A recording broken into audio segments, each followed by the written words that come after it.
August 15 లోపు రుణమాఫీ చేస్తామన్న రేవంత్ రెడ్డి 6 గ్యారెంటీల అమలు కాకుండా కుట్ర జరుగుతుందని విమర్శ.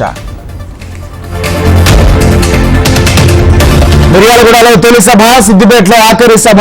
రేపటి నుంచి బస్సు యాత్రకు సిద్ధమైన కేసీఆర్. రైతు రుణమాఫీ చేస్తే పార్టీ రద్దు చేస్తారా? హరీష్ రావు సవాల్కు రేవంత్ ప్రతి సవాల్. ప్రజలవి డ్రీమ్స్, నావి నిజం చేసే స్కీమ్స్. కూటమి కుట్రలను తిప్పికొట్టాలన్న జగన్. జగన్ కి ఇవే చివరి ఎన్నికలు కావాలి. ప్రజాగళం ప్రచార సభలో చంద్రబాబు పిలుపు.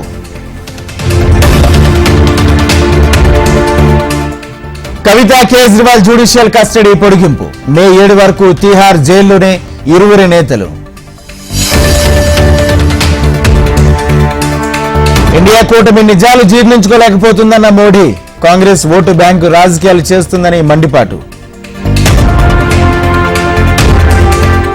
ప్రధాని మోడీపై మల్లికార్జున ఖర్గే ఎదురు దాడి.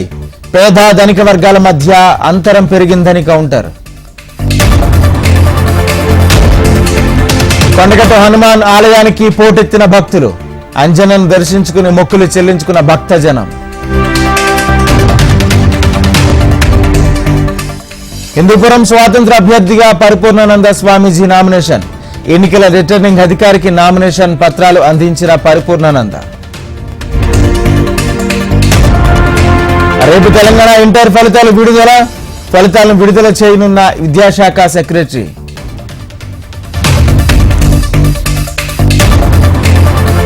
యూసఫ్గూడలో అగ్ని ప్రమాదం. పాన్ షాప్ లో ఎగిసిపడిన మంటలు.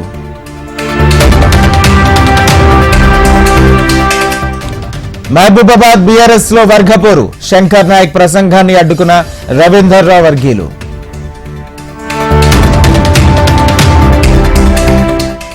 రేపటి నుంచి 17 రోజుల పాటు కేసీఆర్ బస్సు యాత్ర. ఎంపీ అభ్యర్థులు, నియోజకవర్గ నేతలతో కలిసి రోడ్ షోలు. ఏపీలో వాలంటీర్ల రాజీనామాలపై హైకోర్టులో పిటిషన్. విచారణకు రేపటికి వాయిదా వేసిన న్యాయస్థానం. జూబ్లీహిల్స్ నాని కార్స్ లో 10 కార్లు దగ్ధం. కార్లో షార్ట్ సర్క్యూట్ ఘటనలో కారణమని భావిస్తున్న పోలీసులు.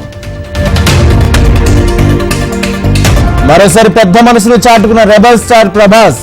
తెలుగు దర్శకుల అసోసియేషన్ కి 35 లక్షల విరాళం ప్రకటన. పిఠాపురం ఎమ్మెల్యే అభ్యర్థిగా జనసేనాని నామినేషన్ దాఖలు. చేబ్రోల్ నుంచి భారీ ర్యాలీగా తరలివచ్చిన పవన్ కళ్యాణ్. ఈదురుగాలులకు చెన్నూరులో నేలరాలిన మామిడి పంట. తమను ప్రభుత్వం ఆదుకోవాలంటున్న మామిడి రైతులు. దేశవ్యాప్తంగా పెరిగిన ఎండ తీవ్రత.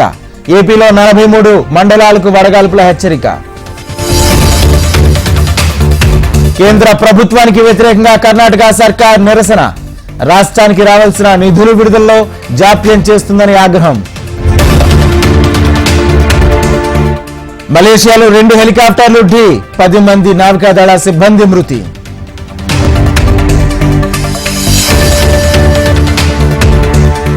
ముంబైలో అక్రమంగా తరలిస్తున్న బంగారం సీజ్. 6 కోట్లకు పైగా విలువైన గోల్డ్ సీజ్ చేసిన కస్టమ్స్ అధికారులు.